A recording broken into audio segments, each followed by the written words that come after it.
بسم الله الرحمن الرحيم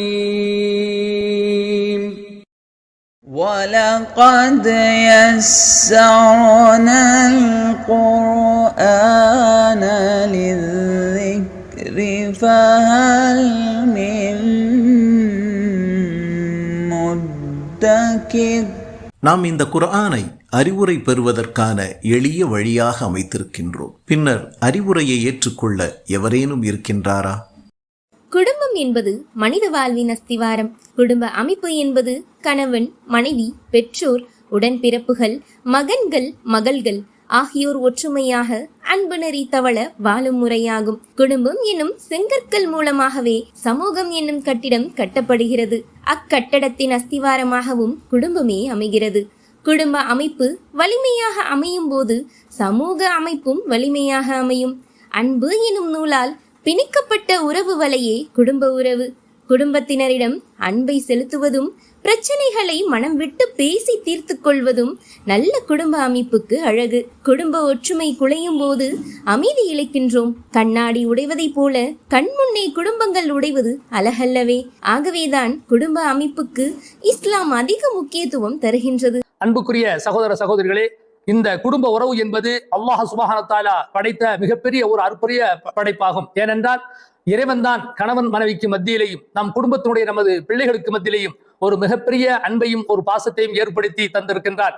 ஏனென்றால் நாம் கணவன் மனைவி நம்முடைய குழந்தைகளுக்கு மத்தியில் காட்டக்கூடிய அந்த அன்பு, அந்த பாசம் என்பது நாம் பிறரிடம் காட்டுவதை விட மிக அதிகமாக இருக்கிறது. இது இறைவன் தந்த மிகப்பெரிய அருட்கொடையாகும். எனவே நாம் குடும்பத்துடன் நல்ல முறையில் நடந்து கொள்வோம். அந்த குடும்பத்தை சொர்க்கத்திற்கு தகுதியான மக்களாக நாம் ஆக்குவோம். திருமறையிலே இறைவன் சொல்லி காட்டுகிறார், வகு அன்ஃபுஸக்கும் வ அஹ்லீக்கும் நாரா என்று இறைவன் சொல்லி காட்டுகிறார். உங்களையும் உங்களுடைய குடும்பத்தார்களையும் நீங்கள் நரக நெருப்பிலிருந்து பாதுகாத்துக் கொள்ளுங்கள் என்று.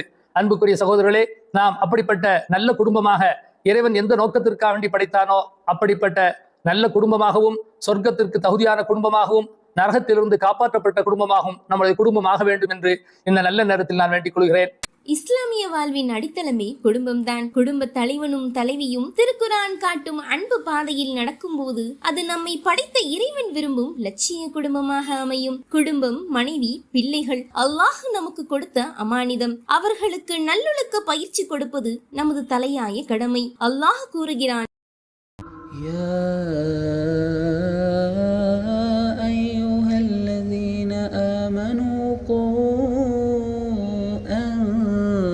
أنفسكم وأهليكم نارا قوا أنفسكم وأهليكم نارا وقودها الناس والحجارة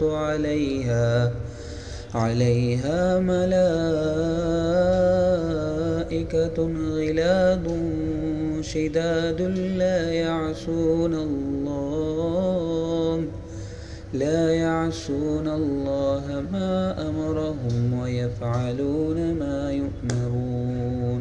நம்பிக்கை கொண்டவர்களே, மனிதர்களும் கற்களும் எரிபொருளாக கூடிய அந்த நரக நெருப்பிலிருந்து உங்களையும் உங்கள் மனைவி மக்களையும் காப்பாற்றிக் கொள்ளுங்கள். பெரியவர்களை மதித்தல் என்னும் உன்னத மரபு நம்மை விட்டு அப்பால் செல்வது வேதனை. நம்மில் மூத்தோர்களுக்கு மரியாதை தருவதும் இளையோரிடம் அன்பு காட்டுவதும் நபிவழி என்றோ அதனை நாம் எந்நாளும் நினைவில் கொள்ள வேண்டும். குடும்ப கட்டமைப்புக்கு இஸ்லாம் முக்கியத்துவம் அளித்துள்ள போதிலும் இதில் நாம் கவனம் செலுத்த தவறியதால் பலவிதமான பிரச்சனைகளுக்கும் நெருக்கடிகளுக்கும் ஆளாகி விடுகின்றோம். எனவே இப்பிரச்சனைகளை சரியாக இனம் கண்டு அவற்றுக்கான தீர்வுகள் எட்டப்படுவது காலத்தின் கட்டாய தேவையாக விளங்குகின்றது.